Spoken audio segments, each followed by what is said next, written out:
पता भी नहीं चलेगा आपको और आपको HIV एड्स हो जाएगा।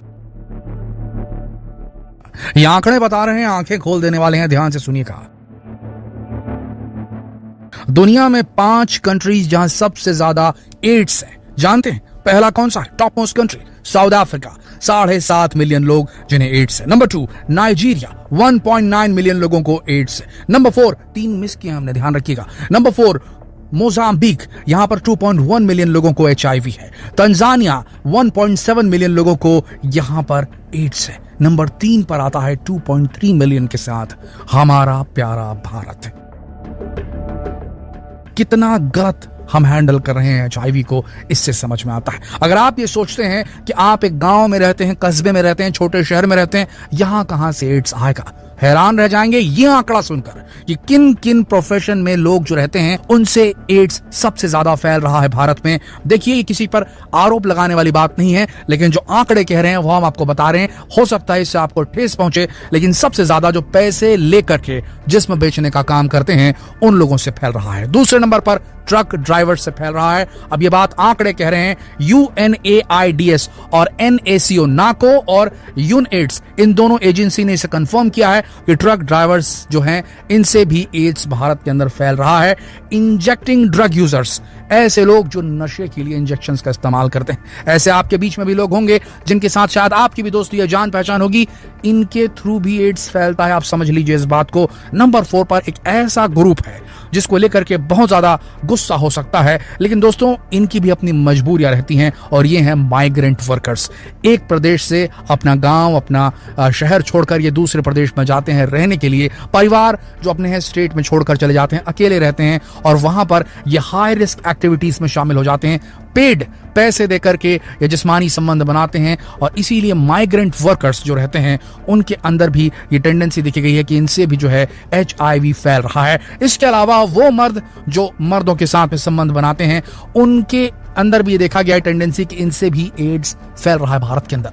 देखिए दोस्तों, क्यों खतरनाक है HIV, ये समझिए जरा। ये एक नॉर्मल अवेयरनेस वाली वीडियो नहीं है, ये एक ऐसी वीडियो है जो साफ दर्शा रही है, आपको समझ में आ जाएगा कि क्यों जानना जरूरी है, समझना जरूरी है। देखिए, 4 साल से ज्यादा का भी वक्त लग सकता है सिम्टम आने में, यानी कि लक्षण आने में कि भाई बंदे को एड्स है या बंदी को एड्स है। 4 साल से भी ज्यादा का समय लग सकता है। हो सकता है 4 साल पहले या कई साल पहले आपने जो है संबंध बनाए हो, अनसेफ संबंध बनाए हो, और आपको पता ना चला हो कि कुछ हुआ, आप आराम से अपनी जिंदगी जी रहे हैं, और उसके बाद 4 साल बाद अचानक से झटका लगता है आपको कि आपको HIV हो गया है। ये सबसे बड़ा कारण है कि पता भी नहीं चलता और ये हो जाता है। सबसे बड़ी चीज कैसे कैसे हो रहा है, आप सुनेंगे तो आप हिल जाएंगे, कैसे कैसे केसेस हैं। देखिए, एक सबसे बड़ा केस हुआ था कंबोडिया के अंदर। कंबोडिया में 2014 में, सन 2014 में एक बहुत बड़ा HIV आउटब्रेक हुआ था। वो कैसे हुआ था? एक अनलाइसेंस्ड डॉक्टर था, रोका नाम का एक विलेज था कंबोडिया देश के अंदर, और वो अनलाइसेंस डॉक्टर था, ऐसी झोला छाप डॉक्टर था, एक ही निडल से सबको इंजेक्शन लगा रहा था। उसके चक्कर में एक HIV पेशेंट पड़ गया होगा, और उसने उसी निडल से बहुत सारे लोगों को लगा दिया इंजेक्शन। 270 लोगों को एक साथ HIV इन्फेक्शन हो गया था।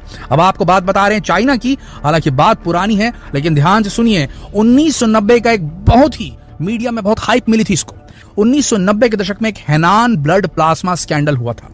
बड़े पैमाने पर अनसैनिटरी प्रैक्टिसेस की वजह से ब्लड डोनेशन शिविर सेंटर लगाया गया था, और वहां पर अच्छे से स्क्रीनिंग नहीं की ब्लड की। जो लोग ब्लड डोनेट करने आए थे, जो डोनेट करने भी आया था, अगर उसको पता होता कि उसे HIV है तो क्यों डोनेट करने आता? सोचिए जरा दोस्तों। तो लोगों को पता नहीं रहता कि उनके अंदर HIV है, और वो डोनेट करने चला गया वो बंदा, और वहां पर उसने डोनेशन किया और उसको मिक्स कर दिया गया बाकी सारे ब्लड्स के साथ में। आप यकीन नहीं करेंगे, 1990 का ये जो है कांड था। 2 से 3 लाख चाइनीज सिटीजन्स एक साथ HIV संक्रमित हो गए थे।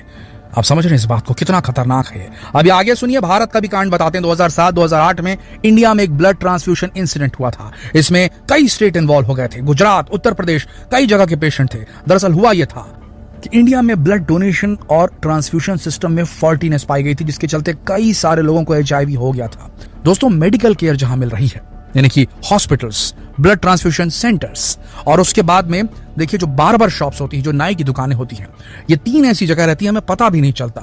और हम अपनी जिंदगी हेल्थ केयर वर्कर के हाथ में दे देते हैं, हम अपनी जिंदगी नाई के हाथ में दे देते हैं और उसके बाद हमारे साथ ये हो जाता है। हम ये नहीं कह रहे हैं कि सारे डॉक्टर, सारे मेडिकल सेंटर और सारे ब्लड डोनेशन सेंटर्स में ऐसा होता है, लेकिन आपको अवेयर रहने की जरूरत है। आप आंखें खोल करके अपना मेडिकल इलाज करवाइए, आंखें खोल करके ब्लड डोनेट करने जाइए या ब्लड लेने के लिए जाइए, आंखें खोल करके आप किसी बार्बर के पास जाइए। तो एटलीस्ट आप ब्लेड चेंज करने के लिए कह सकते हैं, उसे कह सकते हैं कि भाई इसको स्टरलाइज करो, ये जो आप यूज कर रहे हो उस तरह इसे स्टरलाइज कीजिए, आप इसके ऊपर डेटॉल वगैरह लगाइए और दूसरी चीजें कीजिए, इसको डिसइंफेक्ट कीजिए, उसके बाद इस्तेमाल कीजिए। तो डिस्पोजेबल उस तरह आप इस्तेमाल कीजिए, तो घर में बनाइए, ये बहुत जरूरी है। हमें जिम्मेदारी के साथ समझना होगा कि अगर आप मल्टीपल पार्टनर के साथ नहीं है तो भी हमें इस बात को समझना होगा कि भैया इस प्रकार के तरीके से भी ये बीमारी कॉन्ट्रैक्ट हो सकती है ब्लड के थ्रू और गैमेट्स के थ्रू। देखिए, खून के माध्यम से बीमारी फैल सकती है, गैमेट्स के माध्यम से बीमारी फैल सकती है। गैमेट्स यानी कि स्पर्म और ओवम। जो भी एचआईवी संक्रमित मर्द या औरत होगा तो मर्द के स्पर्म में रह सकता है ये वायरस और औरत के ओवम में रह सकता है ये वायरस, एचआईवी का वायरस।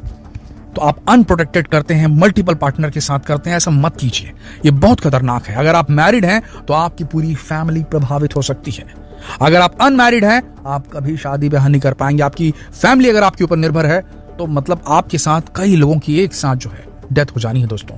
तो इस बात को समझिए। एसिम्प्टोमेटिक फेस कई लोगों के साथ ऐसा होता है, मैक्सिमम लोगों के साथ अक्सर ऐसा होता है कि उन्हें पता ही नहीं होता कि उन्हें एचआईवी हो चुका है। आज नहीं, सालों पहले हो चुका है, क्योंकि इसका जो पहला फेस रहता है, एसिम्प्टोमेटिक फेस रहता है, इसमें कोई भी सिम्टम नजर नहीं आते। धीरे धीरे धीरे शनय शनय आपकी रोग प्रतिरोधक क्षमता, आपकी इम्यून सिस्टम को एक खोखला करते जाता है। एक एक करके बीमारियां आपको घेरती हैं, मल्टी ऑर्गन फेलियर होता है।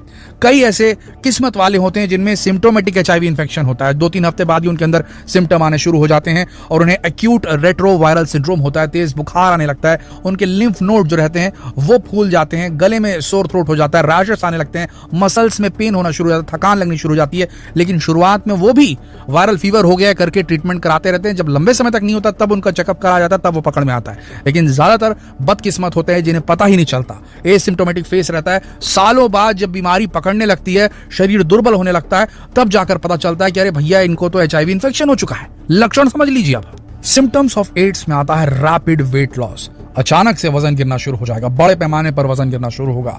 इसके बाद में बार बार बुखार आएगा, जरूरत से ज्यादा थकान, नॉर्मल थकान नहीं, जरूरत से ज्यादा थकान, एक्सट्रीम फटीग होगा। आपके लिम्फ नोड जो है, ये टॉन्सिल हो गया, दूसरे एरियाज में जो लिम्फ नोड रहते हैं वो लंबे समय तक फूले ही रहेंगे। क्रॉनिक डायरिया हो जाएगा, डायरिया बार बार चलता रहेगा, बार बार डायरिया होते रहेगा।